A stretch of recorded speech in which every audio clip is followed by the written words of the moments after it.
ఇంకా గమ్మత్ ఏంటంటే ఇదే హరీష్ రావు గారు వాళ్ళ ఫాలోవర్స్ అంతా నిన్నటి నుంచి చెప్తున్నారు హరీష్ అన్న చాలా కష్టపడ్డాడు డే 1 నుంచి ఉన్నాడు అని. డే 1 నుంచి లేడండి. చాలామంది రిపోర్టర్లకు తెలుసు, సీనియర్ రిపోర్టర్లకు డే 1 నుంచి లేడు. పెద్దసారు టీడీపీ నుంచి బయటకు వస్తుంటే మామయ్య మనకెందుకు డిప్యూటీ సీఎం, మనం ఎందుకు రాజీనామా చేయాలి, ఈ ఉద్యమం ఏమవుతుందో, ఈ పార్టీ ఏమవుతుందో మనకు రిస్క్ ఎందుకని ఆనాడు ఈనాడు పేపర్లో వచ్చింది. 1.5 కోటి తీసుకొని వ్యాపారం చేసుకుందామని హరీష్ రావు గారు ఎక్కడికో పోయిందని కూడా వచ్చింది. కటింగ్ కోసం వెతికిన దొరకలేదు. దొరికినప్పుడు ఎప్పుడో ట్వీట్ చేస్తుందని నేను. బీఆర్ఎస్ పార్టీ ఆనాడు టీఆర్ఎస్ పార్టీ పెట్టినాక 9-10 నెలల తర్వాత వచ్చిన హరీష్ రావు గారు డే 1 నుంచి లేరు. నమ్మకం లేకుండా ఆయన పార్టీ నిలబడుతుందో ఉంటుందో పోతుందో అని. ఓకే అయిపోయింది.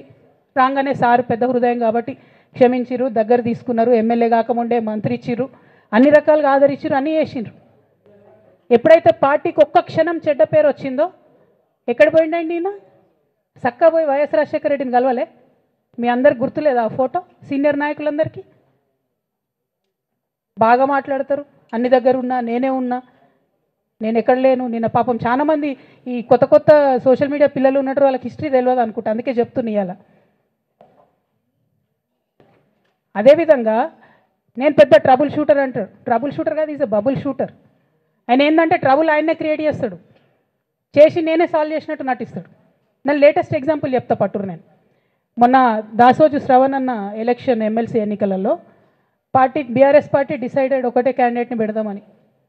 కానీ హరీష్ రావు గారు ఇంటర్నల్గా బీజేపీ వాళ్ళతో మాట్లాడుకొని ఏం చెప్తారంటే, మీ దగ్గర నుంచి ఒక క్యాండిడేట్ని ఇవ్వండి, నేను మామయ్యని కన్విన్స్ చేసి రెండో క్యాండిడేట్కి పెట్టిస్తా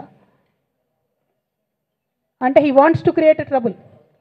ఈ క్రైసిస్లో ఆల్రెడీ మన పార్టీలోకి వెళ్ళి 10 మంది ఎమ్మెల్యేలు వెళ్ళిపోయినాక, 38 మందిలో 10 మంది పోయినాక నువ్వు ఇంకో సెకండ్ క్యాండిడేట్ని పెడితే ఎంత కన్ఫ్యూజన్ అవుతుంది? ఎవరెవరు ఎటెట్ ఓట్లు వేస్తారు?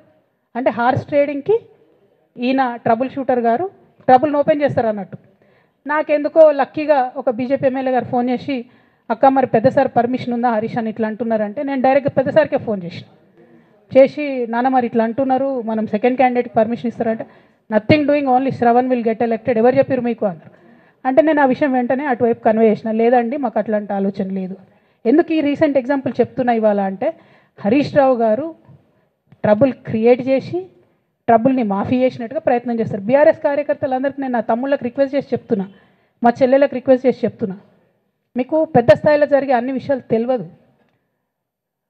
తెలియకుండా అందరూ మన వెల్ విషర్స్ అనుకుంటారు. అది మీ తప్పు కాదు. ఎందుకంటే కేసీఆర్ సార్ అంత ఓపెన్ మైండ్తో ఓపెన్ హార్ట్తో ఉంటారు కాబట్టి బీఆర్ఎస్లో ఉన్న అందరూ అట్లే ఉంటారు అనుకుంటారు. కానీ చాలా మందికి చాలా హిడెన్ ఎజెండాస్ ఉన్నాయి. ఓ పక్క కాంగ్రెస్తో కలిసి ఉన్నారు, ఇంకో పక్క బీజేపీతో మాట్లాడుతున్నారు, ఎటు ఎవరితోనో అవసరమైతే అటు మాట్లాడుతున్నారు.